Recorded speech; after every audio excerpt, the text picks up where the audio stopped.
Hello everyone. So in this series on repertory rubrics, the next rubric that we are going to focus on is absorbed.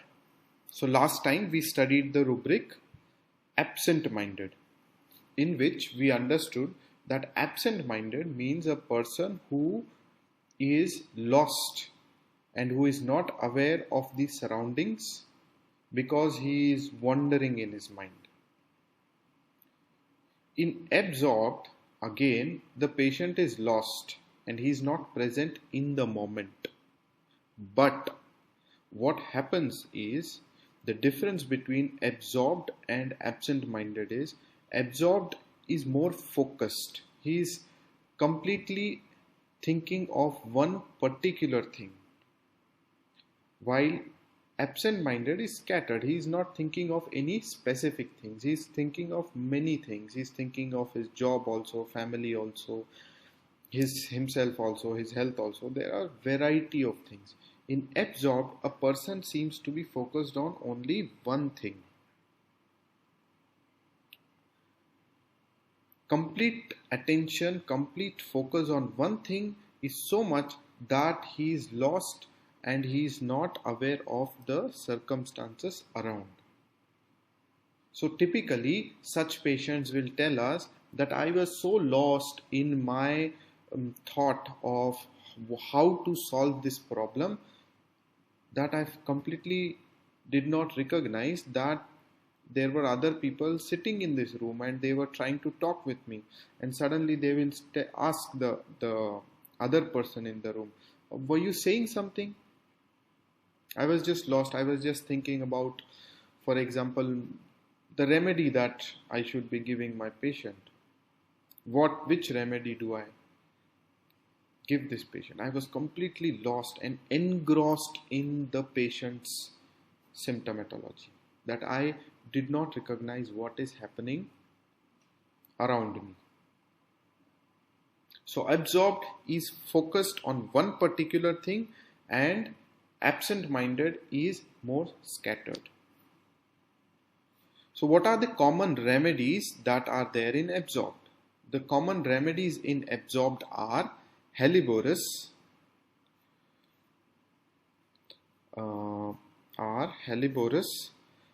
Mesarium, Nux moschata, and sulfur.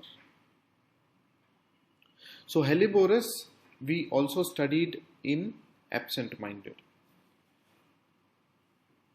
In Helleborus, before that, what I would like to highlight is, in absent-minded, all the remedies that we studied, that was Zincum, Helleborus, what were the other remedies? I think Medorinum and Alumina. These were the remedies that we studied. Okay, in all of them, what was common that we observed is that all these remedies were telling us that their mind is slowed down. I am slow in my working. I am slow in my understanding. I am slow in everything.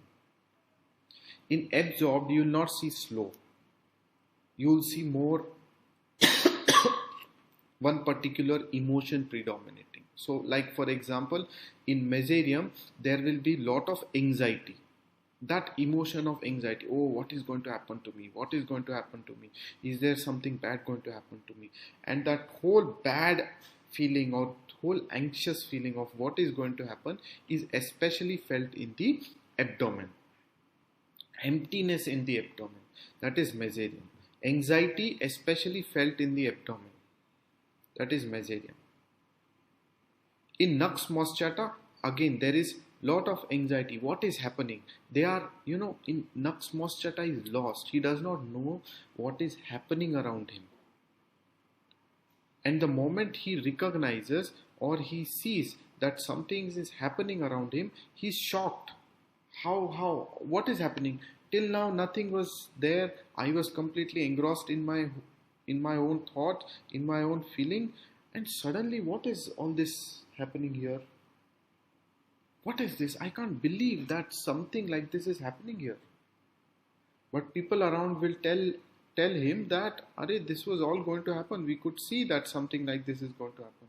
But then the patient is like, oh, I was completely lost in my own thought. I did not know that something like this is going to happen.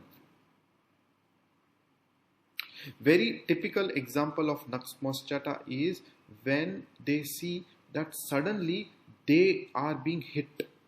I am in the college, I am studying, I am reading, and I am lost in my books, I am lost in my thought, and then suddenly the teacher came and just gave me one slap. What are you doing? And I'm thinking, oh, why did the teacher hit me? What happened? I can't believe that my teacher hit me. For what reason? I was sitting quiet, silent. But then at that time, the accompanying student will tell him that the teacher was calling you for 2-3 times. You didn't even pay attention. But the main feeling is Nakshmoschata is, I'm shocked and I'm bewildered that such a thing could happen to me. How could this happen? This is unbelievable that such a thing can happen to me.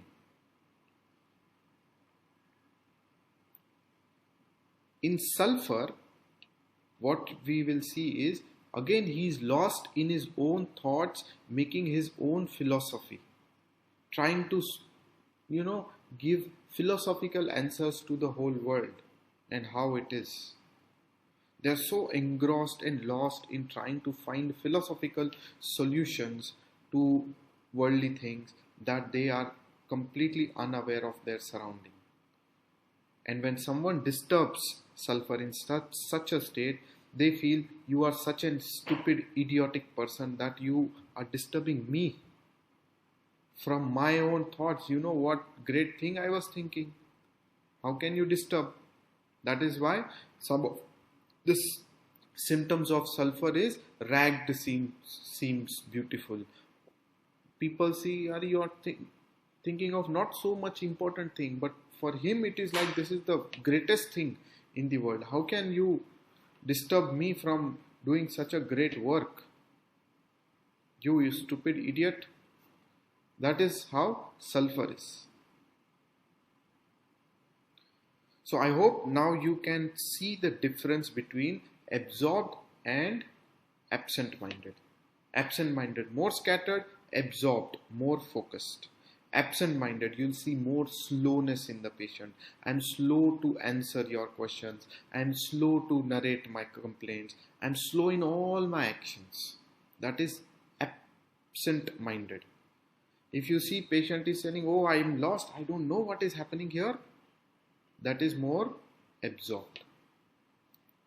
If it is slowness, absent-minded. If it is engrossed, it is absorbed. I hope this gives you clarity in both these rubrics. Thank you so much.